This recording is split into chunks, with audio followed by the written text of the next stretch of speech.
Franchement, j'en ai rien à branler, franchement, de ce match. J'habite à 2 heures de route chez mes parents, donc j'ai un double encore, et puis après, je me cache chez moi. Et arriver dans des cimetières pareils, ça me déprime un peu. Donc, franchement, rien à foutre. Vraiment rien à branler. Franchement, sur le match, on voit, je dis rien, vraiment, ça m'apporte plus rien le tennis de heureux. Quand on voit les conditions, les trucs, se retrouver ici, c'est une tristesse absolue, alors que d'habitude, c'est le meilleur tournoi du monde. Donc, franchement, rien à foutre et je vais rentrer chez moi. J'en ai rien à cirer, quoi, de me battre, de pas me battre. Tu vois, j'étais très content, j'ai fait un entraînement hier. Voilà, là, franchement, se retrouver dans des conditions pareilles, on se dit que c'est Monte-Carlo et on arrive, on joue, c'est vide.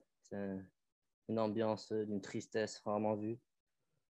Tous les joueurs le disent. Après, moi, je suis peut-être le seul à parler, mais c'est comme ça. Le circuit est devenu pourri, mais je l'ai déjà dit, donc je ne reviens pas sur mes propos.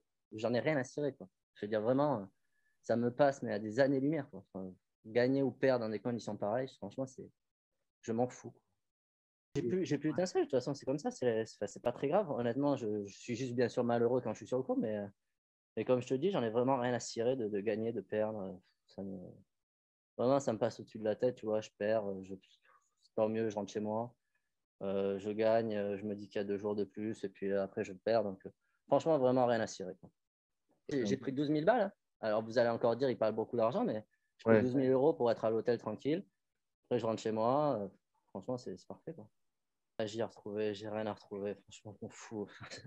On parle de magie, on parle de retrouver de trucs. Franchement, mais quel plaisir il y a à jouer. Alors oui, pour les rats morts du tennis, c'est sûr que c'est génial de venir jouer ici.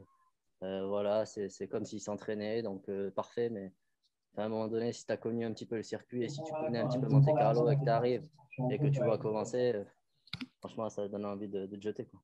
Je crois que vous vous rendez vraiment pas compte de l'état du truc, quoi. C'est-à-dire qu'alors oui, les joueurs qui gagnent, et moi, que je gagne ou que je perde, j'aurais dit exactement la même chose. Ça ne m'apporte rien à part un peu plus d'argent. Mais quel est le plaisir à jouer dans des conditions pareilles? Et franchement, alors, les joueurs qui sont là et qui me disent qu'ils prennent du plaisir à jouer à Monte-Carlo, franchement, je les respecte beaucoup. Mais alors, franchement, mais quelle tristesse pour eux, parce que vraiment dire ça, alors que c'est un cours qui est normalement le plus beau du monde, et là, se retrouver comme si c'était une ambiance de cimetière, avec pas un bruit, tu fais un coup gagné à un point, une faute directe, c'est la même chose. Il y a zéro ambiance, il y a zéro truc, il ne se passe rien. Alors, vous allez tous dire, oui, c'est comme la vie normale. Ben, très bien. Ben, moi, la vie normale, je trouve qu'elle est à chier en ce moment. Et là, le circuit, il est à chier pareil. Donc, voilà, tout est pour l'instant à chier. Le seul moment de bonheur, c'est quand je suis chez moi, que je ne mets pas mon masque, que j'en ai rien à foutre du Covid. Et là, je me sens heureux.